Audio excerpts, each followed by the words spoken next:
ও চাচা চাচা মেয়ে না কোন গেছিলেন বাজার গেছিলেন নাকি হ্যাঁ, এটা আমার মেয়ে নেই, এটা আমার বউ।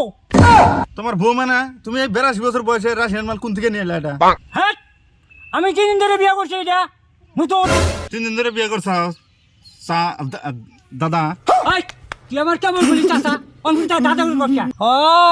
নতুন বউ দেখছো তো, অহন তোমার চোখে মানে না। এই যে দাদা তুমি মানুষটা কি আর বিয়েটা করে আনছাও কি তুমি কি এখনো চাচা আছাও আর দ্বিতীয় কথা তোমার হাতে আর আমার চাচার হাতে চেহারা মিল নাই আমার দাদার হাতে চেহারা মিল আছে ওই জন্য আজকে থেকে তোমার দাদা তুমি আজকে থেকে আমার দাদা এই, তুই আমার বউদের জানিস কে? তোর তো স্বভাবটা সে খারাপ আছে। একবার কর চাচা, একবার কর দাদা। হ্যাঁ, শুনো শুনো শুনো যে জিনিস বিয়ে করছাও তোমার বইটা কি নাও আই যাব হ্যাঁ না শোনা যাইয়া এনে তোর কথা হইনো না